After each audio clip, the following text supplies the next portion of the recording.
All right, well, thank you for joining us today for an InSights and InPerson how-to series program, which is How to Store Textiles. To begin, in the spirit of healing, I acknowledge and honor the Ute, Cheyenne, and Arapaho tribes, and all the original indigenous nations of the land upon which the History Colorado Center and our other museums and historic properties stand. The Stephen H. Hart Research Center is the public access portal for researching History Colorado's collection. We dynamically assist researchers from all backgrounds with exploring our images, archives, and artifacts to use for a multitude of projects, including genealogical research, historic property designations, school assignments, design inspiration, and writing books. We are now open to researchers via an appointment system. You can find out more and schedule an appointment via the Research Center page. My name is Bethany Williams, and I am one of the Collections Access Coordinators of the Stephen H. Hart Research Center at History Colorado. I am also the coordinator of the InSights and InPerson How-To series, a series which focuses on sharing collection resources and staff expertise in workshops, tutorials, and lectures so that you can connect with History Colorado's collection and learn to better care for your own pieces of history, such as with this program. In August, our How-To series will be focused on photos, well, really images, with a program on researching History Colorado's images and one on preserving and digitizing your family photographs. Whoa, oh no, pardon me. There we go. So here's some upcoming programs. You can find other upcoming programs on our website, such as InSights and InPerson Connections. InSights and InPerson Connections program featuring author Phil Carson on August 6th at 6 p.m. He will be sharing his research and taking questions about Edwin James' 1820 expedition to the summit of Pikes Peak. In addition, Carson will consider how contemporary research and writing on historical events is conducted using archival materials and critical thinking skills about the social status of history makers. There are a bunch of great other programs coming up, including some in our Bold Women Change History series and a fantastic archaeology and preservation webinar series on Wednesdays.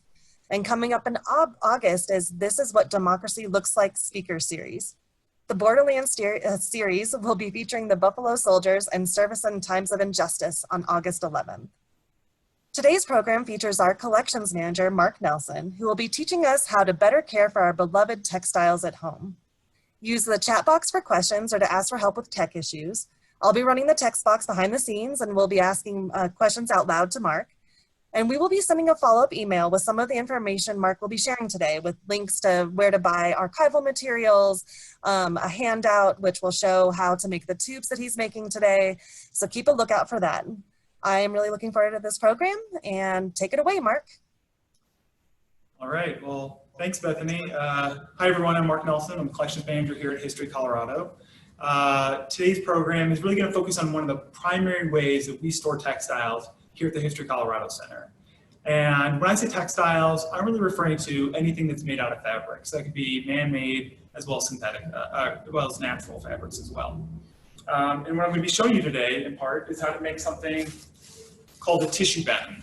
But before we get to that, I just want to tell you a little bit about our collection that we have here at the center. So in total, we have around 15,000 individual textile pieces in the textile collection. So it's a very large collection for sure. And within that, the materials really range. We have things like hats, shoes, pants, jackets, quilts, banners, flags, handkerchiefs. I mean, just about anything you can think of, we probably have it here in the collection. And the reason I'm really talking about storing textiles today is because what I'm going to be showing you today, you can replicate at home. So you can essentially do museum quality storage at home, just the way I would do it here at History Colorado Center. So when it comes to textiles, how you store it is really important. Taking some necessary steps in the beginning to store a piece properly can really help to preserve a piece for years or generations to come. And when you store a piece, you can really do damage if you don't store it properly. So take it, for example, maybe a quilt that you have at home. You may have folded it up and you've put it on a shelf somewhere and it sat there for a few years. Well, if you take that quilt back out and you set it onto the table, space it on the table, you're going to notice there's some very sort of heavy creases from where that piece has been folded. And those creases can actually do a lot of damage in the long run. If that piece has been folded for years, those creases, that's likely where it's going to tear, for example. You obviously want to avoid that, something we want to avoid. But also those creases are going to kind of be permanent. You're not going to be able to get them out, and it ruins the look of your textile as well. So the tissue bands or tissue rolls I'm going to be showing you how today are a great solution for preventing that sort of damage from happening, and can really help to preserve the piece so you can have it a long time from now. Before I actually get into showing you how to make a tissue batten, I want to talk a little bit about archival tissue paper. And while this is a little technical, maybe a little boring, I think it's important information and that you'll want to know this. So tissue battens I'm making today, these are made out of archival tissue paper. And what does that even mean, right? Archival tissue paper essentially means acid-free tissue paper. And the reason that's important is because not all tissue paper is essentially created equal.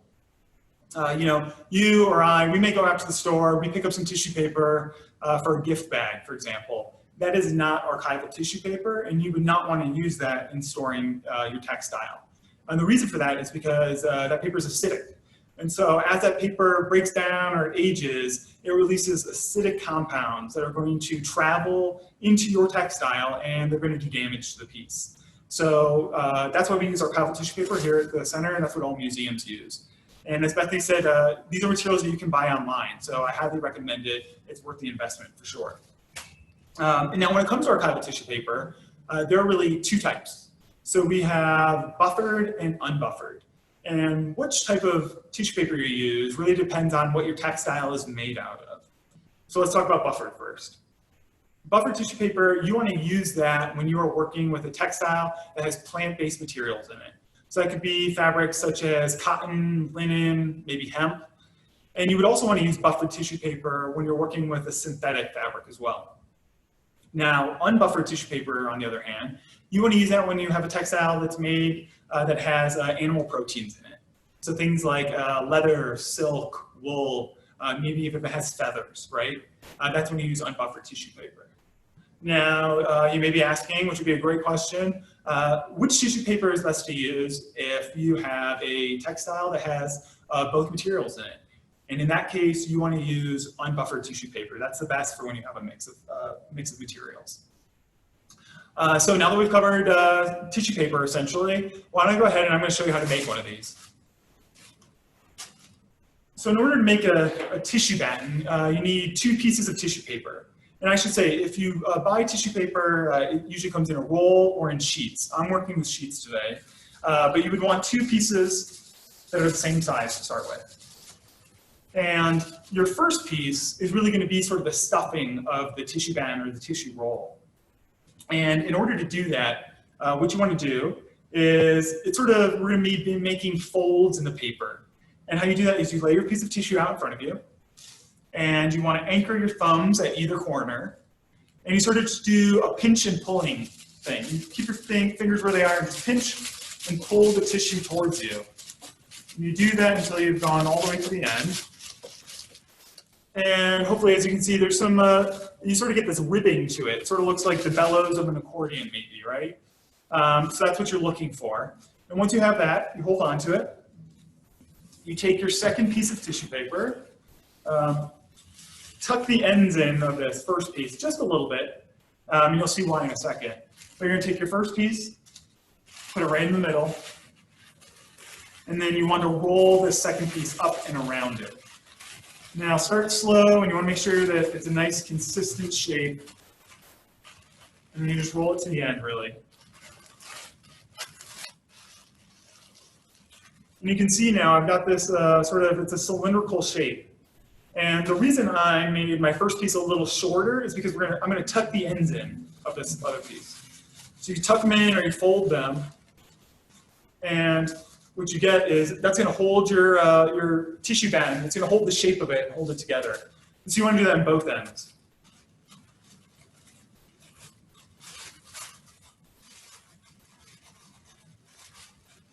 Try to make it as consistent as possible. All right. So pretty easy. Now I've got a tissue batten ready to go. And what's great about these is they're soft, but they also have a lot of support. And that's what this is really going to do. These tissue battens are going to support the areas of your textile where normally you would fold it or where creases might develop. And so that's what we're going to be doing here today. So with that said, I'm actually going to show you how to make these in the context of two pieces from our collection. I've chose a military jacket and a quilt. And I chose these pieces because I think these are items that many of us may have at home that we're interested in preserving, things that may have been passed on from previous family members. So let's go ahead and get started. So the piece I'm working with here today, this is a military jacket. I'm going to tell you a little bit about it. So this is actually a piece from our 10th Mountain Division. And if you don't know anything about the 10th Mountain Division, it's a really interesting part of Colorado history, military history. Essentially, the 10th Mountain Division was in part based out of Colorado at a place called Camp Hale. And it was part of the Army. And this military unit was, drilling and preparing for warfare in a mountain setting during World War II. So it's a very unique, environment to be training, essentially. And what's also great about the 10th Mountain Division is that a lot of the technology that came out of, the 10th Mountain Division actually really impacted the ski industry here in Colorado. So I recommend 10th Mountain Division. If you want to look into it more, there's some really interesting things. And you can explore our collection more. We have a lot of 10th Mountain Division stuff as well. But enough about that. So here we have, as I said, the military jacket. And this could be any jacket, really. What I'm going to be telling you will apply to just about anything. And I just want to say, in case any of you caught, I'm not wearing gloves. We always wear gloves at the museum, but I'm not wearing them today because I've cleaned my hands just for this program, so don't worry. But when I look at this piece, if you have a jacket, something similar, what you want to do, the first step before you make your tissue band is identify the areas where you're going to need to support the piece, right?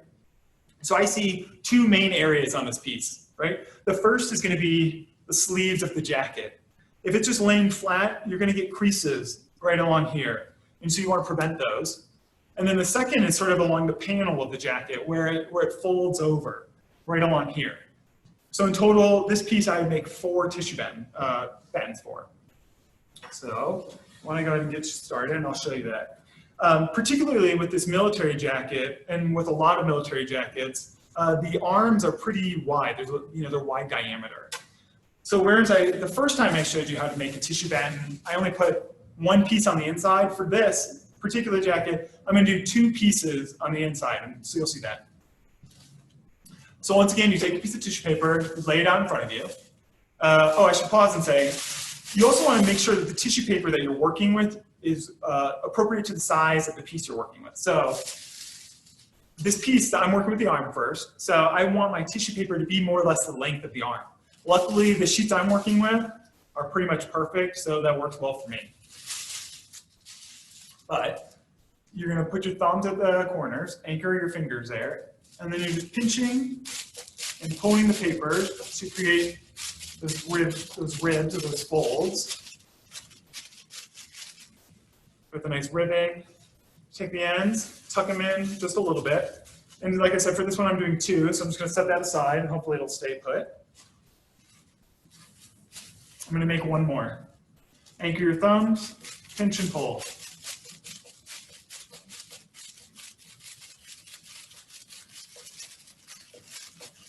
Got my second one, I've tucked my ends in. And of course my first one has sort of fallen apart, but that's all right. Let's see if I can do this together. And put them side by side, tuck the ends in like that. So now I've got this is going to give me a much bigger diameter for my tissue band. And then you take your next piece of tissue. And remember, we've tucked the ends in, and we're going to place it right in the middle of the piece, right at the edge there, and you're going to roll it. Make sure it's nice and consistent before you roll it all the way up.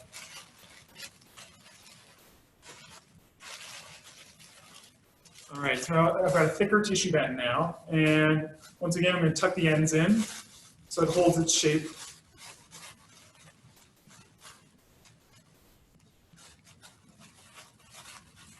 Do that on both sides.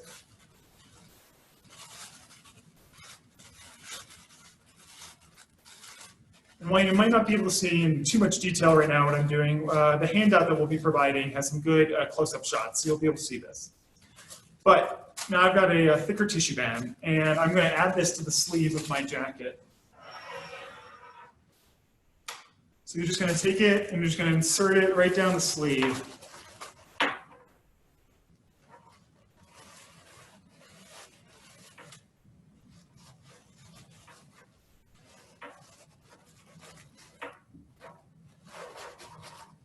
I've got it there. And now you can see there's actually some good depth or dimension to this. You know, it almost looks like there's an arm in it. So that's going to prevent those creases from developing. And that's exactly what I'm trying to do. And I've cheated, but I've got my second one ready to go for the other arm. So I'm going to add that.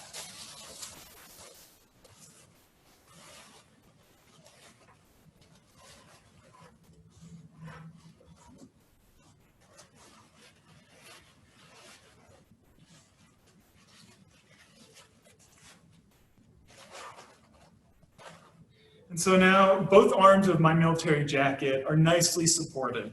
When I store this, I'm not going to get any hard creases. Instead, it's going to be a nice full shape. So that's great. So now I've done the arms. Now I'm going to do the panel, interior panel of the jacket. And for this, it does not need to be as thick as the first ones. So once again, you take your first piece and you're going to want to measure this to get it about the right, you want it to be the length of the jacket essentially. And fortunately, once again, my sheets are pretty much the right length. And I would also say it's better for your tissue batten to be a little longer rather than a little short. So just keep that in mind. So this will probably be a little longer, but that's fine. So you want to take your thumbs, you anchor them, and you pinch and pull.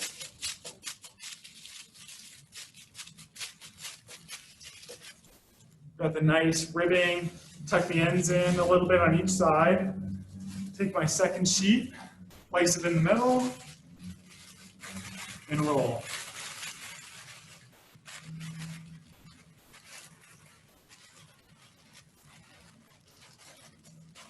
Got my nice cylindrical shape, tuck the ends in.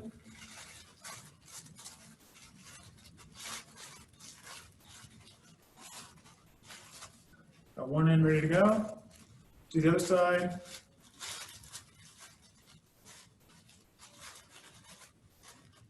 All right, I've got my tissue band right here.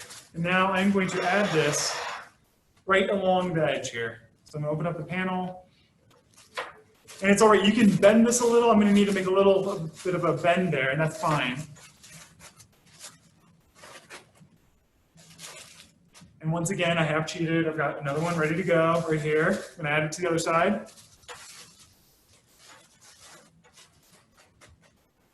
And so now, hopefully you can see that, but the body, where the panels would have been lined flat, where those folds, those creases really would have developed, now you're going to prevent that much better.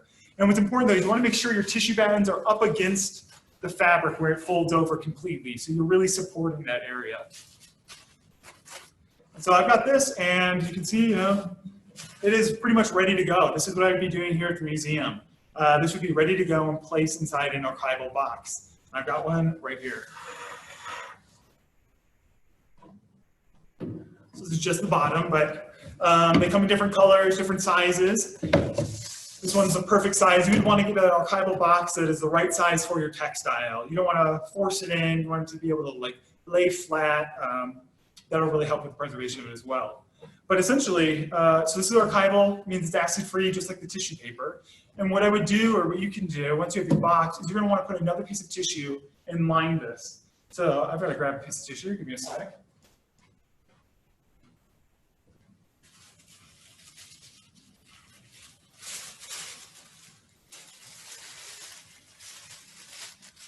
So you want to take one piece of tissue, and you're going to want to line the inside of this box.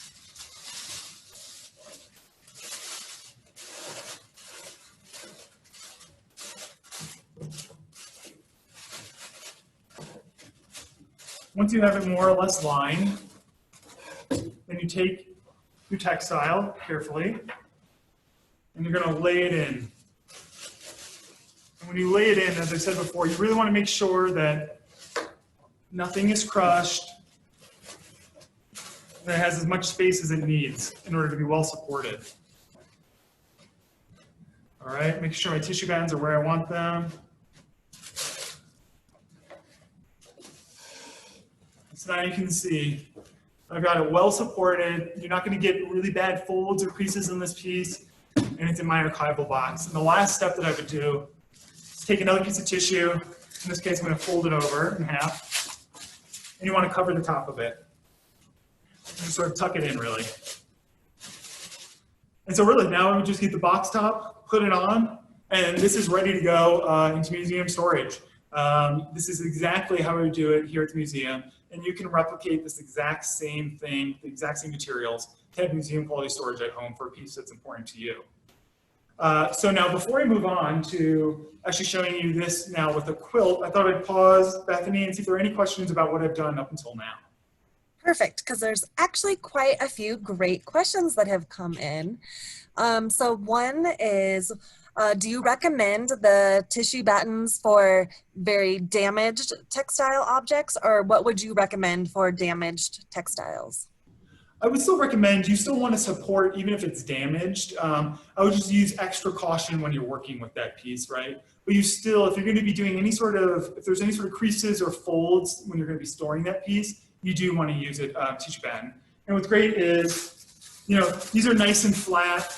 Nothing's going to catch on this tissue paper, so you don't really have to worry too much about this interacting in a bad way with your damaged textile, I'd say. And what would you do for a dress with a mini pleat? So it has an item that has a lot of pleats in it. Well, you could, that's a good question, because dresses are hard, especially, you know, in an ideal world, to be able to spread it out completely, I guess. But what I would do is you want to make as few folds as possible, you know, and just maybe make smaller tissue battens. You could also, you know, rather than making a full-blown tissue batten, you could just take some extra tissue and sort of crumple it up to add to the areas in those pleats to help provide the support there that you need, just to sort of help take off the weight so you don't get hard creases or hard folds to it.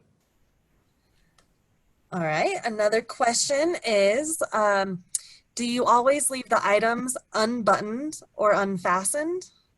Yes, I definitely. You want to leave your pieces unbuttoned, because if you leave them buttoned, they're more likely, it's going to pull on those buttons, right? And over time, that sort of pulling nature is going to loosen them, and you're more likely one's going to pop off. So leave it unbuttoned. That's definitely the best way. And I would also say what you want to do is, if you have any pins or anything like that that are attached, it would be best to remove those and store those separately. All right, another question was, would you want to support the center of the jacket? Well, so in this piece, you certainly could add a third one right in the middle, but because it's not really folding or anything like that, this area is not really as susceptible to those creases that are going to do damage. So you don't need to, but you certainly could. It's not going to hurt it. It could only help, right? Okay, let me see this other one. So a great question that came in is, how is Governor Polis's COVID-19 face mask being stored? Well, actually, right now, Governor Polis's face mask is on exhibit, We have a registration window where we do small displays each month, and that is on exhibit for the month of July. You can see it if you come and look through the Zoom exhibit on the 3rd floor.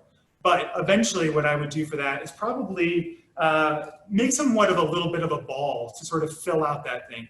I'm not going to fold it in half. I want it to sort of have its natural shape. So I'll make some sort of, not a formal tissue batten or a tissue roll or anything, but probably just mash up a little bit of tissue paper to give it some support there. And it was just a great comment kind of along the same lines, but a comment was made that the quilters will have to repurpose all of the masks when this is over. So make a bunch of quilt masks. I thought that would be cool. I agree with that, yeah. And then there's a question about pieces where the elastic is breaking down. Is there a way to prevent that? And also with shoes where it gets very stiff. Do you have any thoughts on those? Yeah, so same thing with shoe. Well, I'll start with elastic. I mean, unfortunately, that is going to, it's a material that's going to age, it's going to break down, but you can still use the same basic ideas here that, you know, you want to support that piece of the elastic is doing less work, right? So support it however you can, using tissue paper, for example, and that will really help just to keep the elastic from, you know, going back and forth and stretching. and eventually breaking down. That would be the best thing you could really do for it. And then in terms of shoes, as they age, they do get stiffer, but you would want to, with the shoe, you can fill that shoe out with tissue. I would do the same exact thing. You can make a really small tissue button and slide it into the foot of the shoe itself. And that'll keep the tongue up, it'll keep the shape from deflating, and that'll help keep it from getting any wrinkles or losing its shape altogether. Okay, and then another question, I don't know if you want to answer this a little later, but it is, are there any preservation tips for items that are on display permanently, such their museum has fur clothing, bedding, dresses, and military uniforms, so items that are on display? And you said they're on display permanently? Yes. Yeah, so textiles, one of the things with textiles is they're very light sensitive. So when it comes to, that's a major concern at most museums.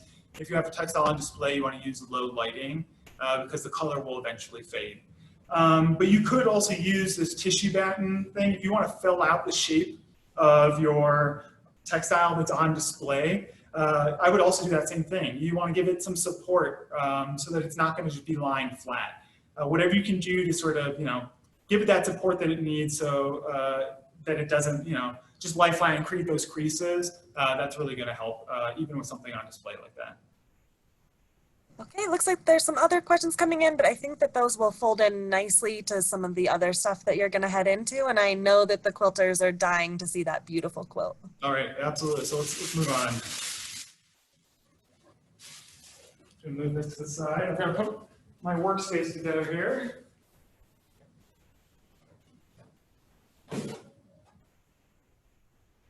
All right, I'm going to need these tables pushed together for this piece.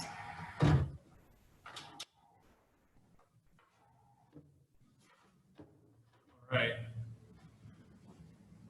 So just have to give me a minute. I'm going to unfold this. I folded it temporarily. And this is a really incredible piece from our collection.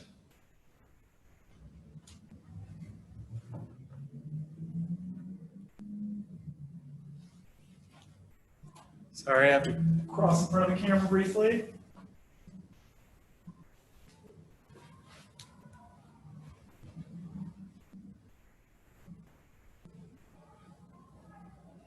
So my textile is going to hang off the table just a little.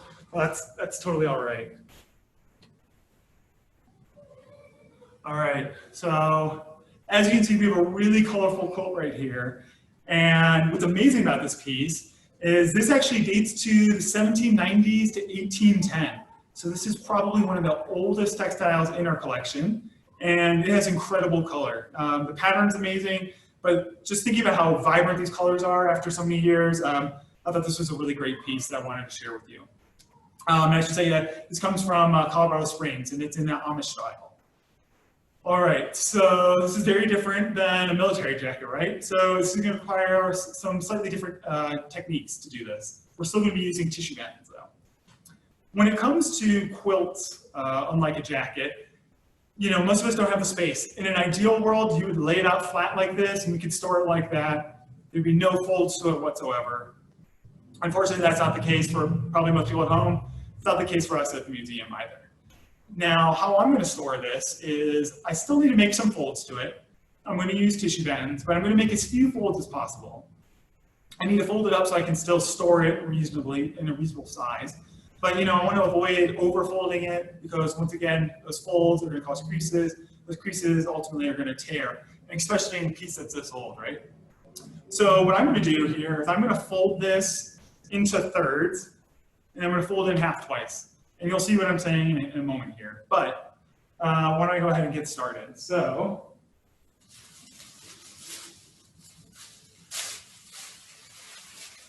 for my first tissue batten, this is going to require more than one tissue batten. If you bought a roll of tissue, you could measure it out and do one single roll. I'm going to do two pieces here. And fortunately for me, two pieces is like the perfect size. So I'm going to do two tissue battens side by side. Now to do that, though, I'm just going to fold this back a little so I have some working space. All right. once again, what's a little different though, this time I was working with last time I was working with the shorter edge, but now I'm going to be working with the longer edge. And so I'm just going to, once again, anchor my thumbs at the corners and pinch and pull.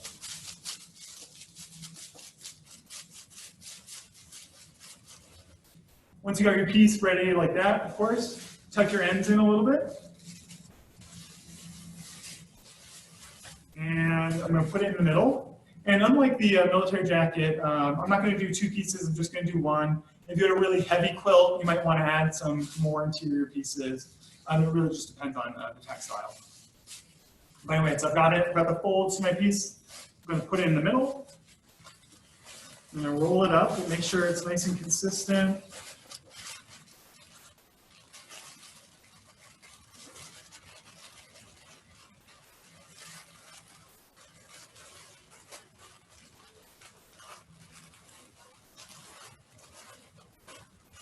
So my first piece, and of course, tuck the ends in. So hold its shape.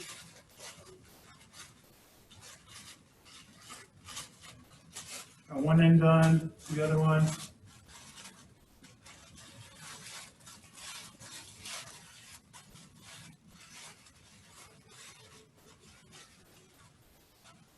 And these don't have to look perfectly pretty. You get better as you make them. So just a little practice.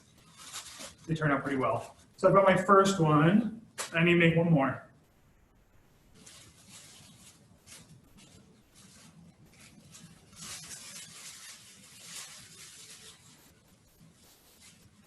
Take my first piece and anchor my thumbs at the corners and pinch and pull it towards you, creating those nice folds of the ribbing. I've got my nice ribbing there. Tuck the ends in just a little.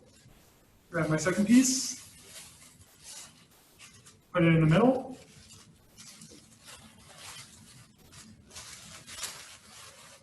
Make sure it's consistent before you roll it all the way up. All right, obviously, now we tuck the ends in. Tuck or fold, however you look at it. To the other side.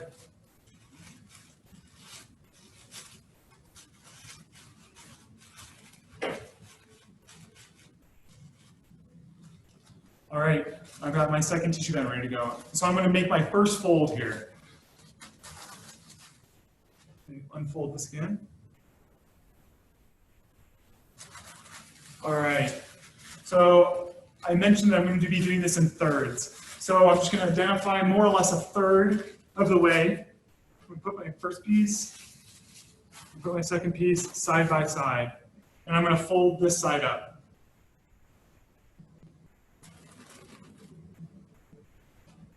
Now, when you do this, you really want to make sure that your tissue bands are pushed up against the area you just folded over. Because you need to make sure that you're supporting this area as much as possible.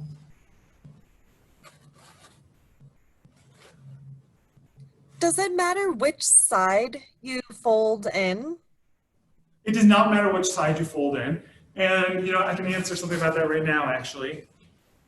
When you're working with something like a flat textile, like a blanket like this or quilt, once you store it, you're actually going to want to take it back out every so often, and you're going to want to adjust where you've put your tissue bands. So this side I folded from, I actually don't know exactly, let's call it the longer side. I folded it from this way. Well, I would, maybe in a couple months, take my piece back out, unfold it, and move or rotate the textile, put tissue in a different area. You want to change where those folds are made. Because essentially, although we're still supporting the area where these folds are being made, by switching it up, you'll really make sure to prevent any sort of creases from permanently forming. But no, to answer the initial question, it does not matter which end you start from.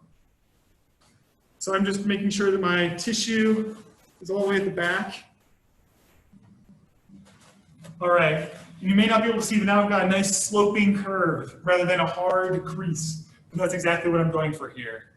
And now You also want to make sure that when you fold it over, keep it as flat as possible. You don't want any, extra wrinkles or anything like that, because those can do damage as well. Now though, I'm going to fold that into another third.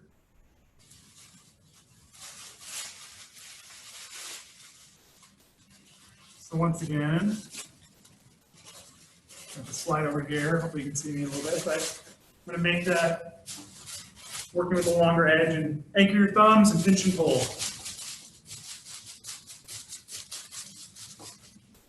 Got it.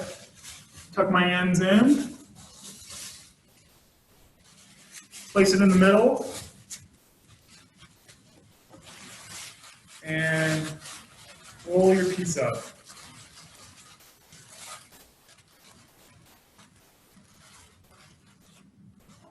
Once again, of course, you got to tuck the ends in.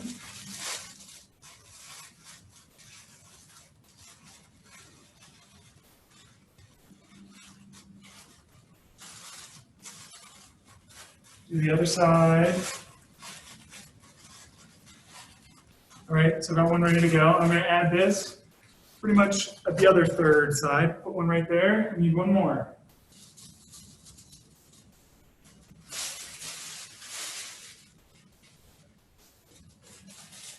And what's great, I've mentioned this, but you really can customize these tissue buttons to be as wide or as long as you need. And that's what's really great. They're very, you make them to suit the textile that you're working with. I'm gonna make one more. Thumbs at the corners and pinch and pull so you get all the nice ribbing. And it's the ribbing that provides support. Tuck the ends in a little bit. Take your second piece. Place the first in the middle, and I want to roll it.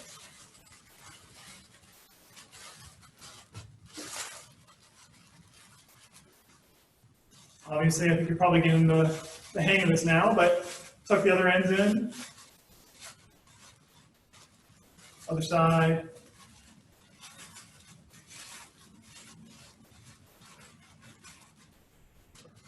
All right, so now I've got my two tissue buttons. And this is just a demonstration, but you might see, if I were doing this and I was going to be storing it permanently, the sheets were the right size to begin with, but because I made them a little smaller, you'd want them to be a little longer. So as I said in the beginning, it's better for it to be longer than too short. But just for demonstrations, this will work fine. So now I'm going to fold the other end in.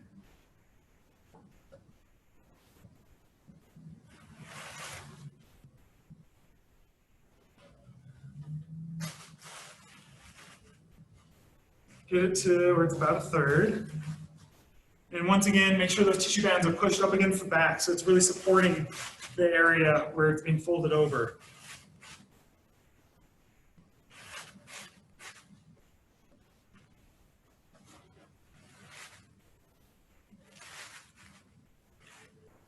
All right, make sure there aren't any extra wrinkles, you can avoid it. So now I folded my textile into thirds, right? We've made two folds, but it's still too big to get into an archival box. I mean, you could buy one that's very large, but you need a safe space with the museum, right? So it's got to be a little smaller. So now I'm actually going to fold this. If I had a big enough box, I would fold it in half once. But I'm going to show you how to make a couple more folds because I think most of us, you may need a little for it to be a little smaller. So for this,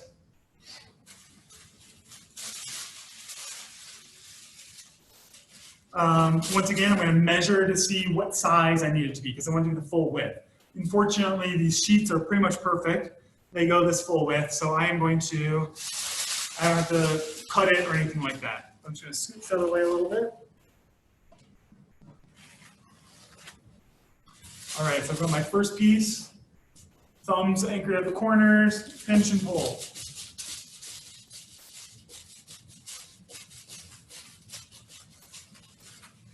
Got the nice ribbing, tuck the ends in just a little bit. Take my second piece.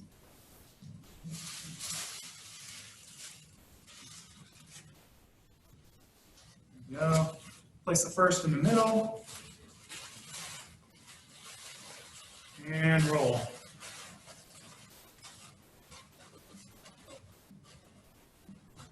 what's really great about these tissue bands is they're soft, but they really do provide the support that you need for these pieces. So just gonna tuck my ends in.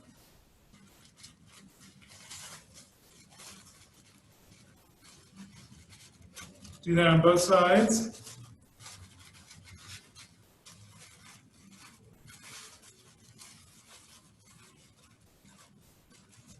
All right, so I've got this one ready to go. And like I said, I'm gonna fold this twice more. So I'm gonna put it right about there, and then carefully fold this up and over. And once again, make sure this tissue band is up against the fold of the piece, right? So it's fully supported. I've got support from all ends now where this is occurring.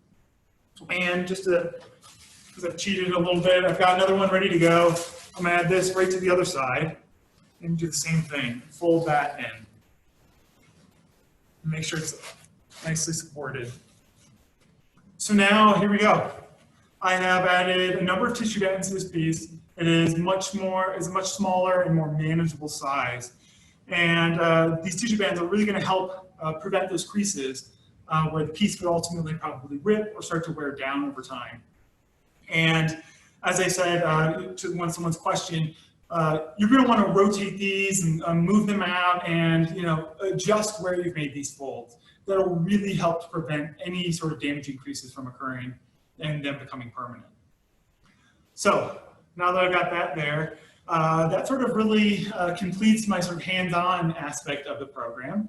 We're going to be moving on to more question and answer period, but before that, I want to talk a little bit about the materials that I've chosen to work with today and some alternates that you could use. And I also want to talk about the environment that you choose to store this piece in. So in terms of tissue paper, these things, archival tissue paper, an archival box, these are really the best items, the best materials you can buy. So it's worth the investment, I think, if you really want to preserve your piece for generations to come. But if you're not interested in spending the money, here's an alternate option, right? And what that is you can actually cut up a bed sheet. You can cut up a bed sheet and do the same exact thing as we've done here. I've got a couple pieces of fabric right here. And it's really the same exact process. I'll just show you real fast. Get two pieces, make sure they're the size that you want them to be. Should be about the same size. And you just pinch and pull, right? Just look at the folds, do a little tuck, put it in the middle, and you can roll that up. And it'll function much like the tissue would. Unfortunately, though, you don't get as much diameter or as much support. It's not as wide as this. And you can see it's a little floppy. So that's why archival tissue is better. It has more support. It holds its shape a little better. But you can still do this, and you can still actually tuck the ends in somewhat, and it'll hold its shape somewhat well. But the important thing is if you go this route, there's two things really. One, you want to make sure that you choose a bed sheet that is 100% cotton and as natural as possible, right? So don't choose a bed sheet that has a heavy dark dye because that has a possibility of bleeding and getting into your textile. So choose something natural as possible. And then also, I would suggest taking this fabric and giving it a wash before you use it. And when you do that, use a really simple detergent. You don't want any fragrances and as few chemicals as possible in it. Because whatever you wash the sheet with has a chance of getting into your piece and harming it. So choose something really simple, really natural, both for the detergent as well as the fabric itself. Now, a question about whether bamboo would work. So you were talking that cotton is preferable, but what about bamboo? I think bamboo could work. Yeah, I mean, they're both plant-based materials. I would say that would be a fine option as well. Something that's really, yeah, that would be a good option. You just don't want something that's, has a lot of starch in it, anything like that. That's another reason to wash it. You want to get it as simple as possible. Now, in terms of an alternative for an archival box, which I would end up putting this in an archival box as well, but what's another option, right? I think a creative solution to that is actually to use a dresser drawer at home. So you could take a dresser drawer and you could commit the entire drawer to your piece. You might want to do that if you have a large textile. You would fold that in a way that it fits the drawer. Or maybe, you know, if it's a smaller piece, you can have a couple items on the bottom, but put your piece on top, right? Once you've added the tissue buttons and whatnot, put your piece on top, make sure there's plenty of room for the drawer to go be closed without squashing it or anything like that.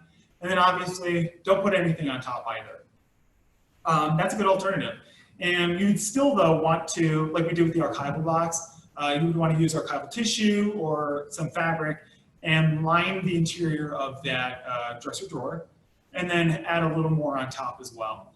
And I think that's a good second option. Archival materials really are the best way to go, but if you're not interested in spending the money, that's the way I would do it. Also on the topic of boxes, there's one type, you know, that I told you about what you can use, what you should use, but what you don't want to use is a plastic box.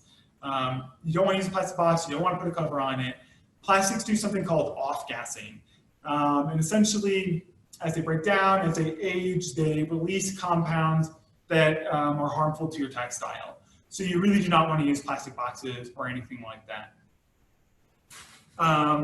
So now that I've talked a little bit about some alternatives for how you can store your pieces, the last thing I really want to say is talk a little bit about the environment that you choose to store it in. When you choose an environment for your piece, it should be an environment that would be comfortable for you to live in, right? So you don't want to choose extremes. You don't want to take your piece, you don't want to put it up in the attic. The attic's going to be too hot, it's going to be dusty, it's going to have probably more pests. You want to avoid that. You also want to choose the basement. Basements have a lot of pests too, and they tend to be damp. And that can lead towards mildew and mold, and you obviously want to avoid that. So choose your main living space, somewhere in your main living area, a closet perhaps in your main living area. That's what I would do. Now, there may be a question coming up about what do you do about pests? How do you prevent pests? A lot of people are concerned about things like moths, for example. And I'll start by saying, do not use mothballs. Mothballs, absolutely not. Mothballs have a ton of chemicals in them. They're unhealthy for you. They can do damage to your piece, and they have a really strong smell. So don't even consider mothballs. The best thing that you can do is simple, and it's 100% free. And that is sort of a two-part thing. You want to just choose a space and keep that space clean, basic housekeeping. And then two, inspect that piece every so often.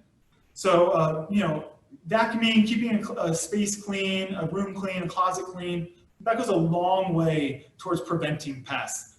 That's the number one thing that we do at the museum to prevent pests is simply good housekeeping. If you keep a space clean, it'll go a long way in preventing unwanted pests. But secondly, you want to, you know, inspect your textile. Don't just put it in storage and put it away and leave it there for years and don't inspect it, right? Take it out and take a look at it every few months, right? It could be the same time when you're adjusting your tissue bands, perhaps. But you want to take a look at it because in the off chance that a pest is getting in and you know, infiltrating and could start doing damage, if you just get to it before it starts doing, you know, significant damage, you can prevent it right there. So if you check it regularly, you're going to make sure that nothing gets a foothold and really does long-term damage to your piece. So really, as I said, it's free, it's simple. I just follow those two basic steps. Well, that sort of concludes my program. I know we've covered a lot of information. I hope you've learned a lot and you can take some of these techniques and do them at home. And so now we can, Bethany, we can open up to any questions that people have. So one of the questions, speaking about inspecting items, is about the quilt. Is the quilt a tied quilt? Are you able to tell that? Like, what was it put together with, yeah, I guess basically. I will admit, I am not a textile expert and I cannot answer that question, unfortunately. I wish I knew everything about everything, but I don't. I think this was a really cool piece. But if you leave more information, we could probably get that information to you if you wanted. Okay, and I will be sending out the links to the object records so that everyone. Yes, that's true as well. I wasn't entirely sure after reading the object record still whether it was tied or not, but hopefully one of you quilters will know. Okay, so we had some other questions as well. So one of them was about storing the items as opposed to in boxes or other things. Is a cotton pillowcase or something like that an okay way to store the item? You could, I suppose you know, whatever you're using would have to be pretty small, but that's not a bad idea. And you could also, you know, maybe make one if, you know, you wanted to. That would work the same way of having that sort of interior lining as well as the piece covering it on top. So that's actually, yeah, that's not a bad idea. You could go that route. So some of the questions then were about preserving historic flags, both in storage and on permanent display, and also how one would set up a display of a military jacket. Okay. So the question is, how do you preserve flags in particular, or how to store them? Is that right? Yeah, it's particularly about preserving historic flags, both in storage and on permanent display. Yeah, right. Okay. So I'm going to say a little bit about, so our textile collection, as I mentioned in the beginning, is 15,000 pieces, right? It's a lot. It's a very large collection. And with that, you know, I have folded this textile piece. In an ideal world, I would actually roll this piece on an archival tube, right, that I showed you earlier. So if you have the space, if you have the resources, you're better off rolling it on a tube. Unfortunately, most of us at home, you know, these can get to be 6, 8 feet long. You don't have the storage system to hang it. So that's why I've chosen to show you this way, which is something that we can all do at home. But in a museum context, like I said, if you have the resources or the money, I would invest in doing it on an archival tube. You would line this with tissue paper and roll it up as well. And that'll be better because you're not making any folds technically. And that's how we store many of the flags, important flags are in our collection. Now, in terms of it being on display, once again, you know, you'd want that to be flat. That'd be ideal. You definitely want it to be lay flat. And like I said earlier, one of the most important considerations too is light. You want to make sure it's low light conditions. It goes across the board for all textiles. Keep the lighting low to prevent damage, especially if it's going to be on display and visible to the public for a long period of time. And then I believe the other question was about military jackets. Can you remind me about the name? Yeah, so the question is about setting up a display of a military jacket. So I'm sure that some of those same parameters apply. Yeah, absolutely. I'd say the same parameters apply. Low lighting conditions. You want to support it. However you're going to display it, you want to support it as much as possible. That's what all of this is about, is supporting the piece for storage. Same thing goes for on display. You want to support that piece as much as possible. You can, you know, add, I said earlier, add tissue bands maybe to the arms to fill it out or something of that nature. You want to put it on a mannequin or a model so that the piece itself is sort of supported all around. That would be much preferable as opposed to just having it lying flat on display, for example. And then the final question is about you and how did you get into your current position? Yeah, sure. So I knew I wanted to do collections management, and I went to George Washington University. I studied anthropology, actually, where they have a museum training concentration there. And so that's what I studied. And then after that, I sort of just followed where the jobs were available. So for about a year after grad school, I worked with the National Park Service at the Museum Resource Center, which is in Maryland. And after that, I worked for a number of years at George Washington's Mount Vernon, working with their collection. And then just about a year ago, a little over a year ago, I landed here. I moved out to Colorado for this job to work with this awesome collection. And that's sort of been the track of how I've gotten to here today. Awesome. Well, we're gonna hang on for a few more minutes as, you know, if anybody has any final questions, then please let us know. We hope that you have enjoyed the program today, and we'd love it if you would connect with some of our other InSights and in-person programs. We'd love for you to explore our collection. As a reminder, we'll be sending out a follow-up email that will entail a lot of these links and details, so you'll find out about object records, etc.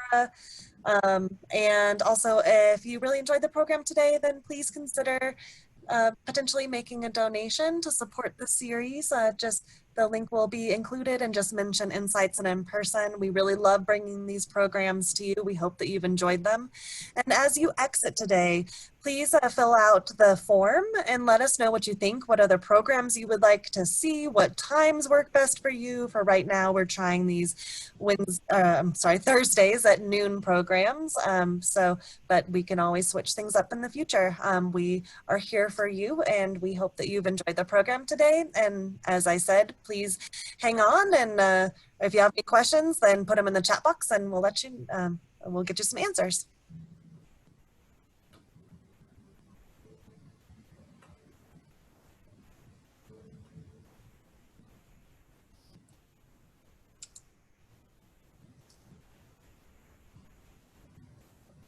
So Mark, we're getting a lot of thank yous, and thank you to everyone for attending. Yeah, absolutely. Thank you, everyone.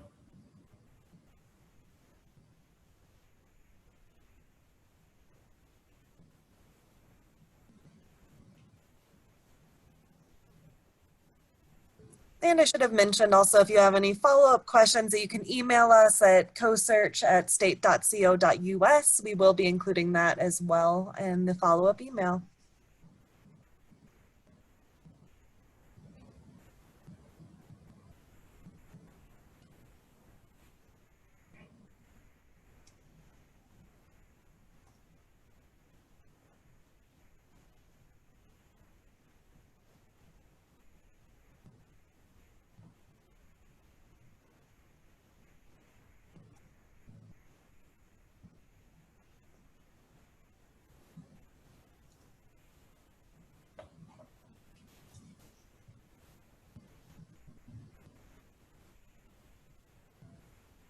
All right, I'm not seeing any more questions, so you must have just had an amazing program where you just answered everything. Either that, or hopefully people will email us, but I'm gonna go ahead and then close down the program. Thank you everyone for attending today. We really appreciate you.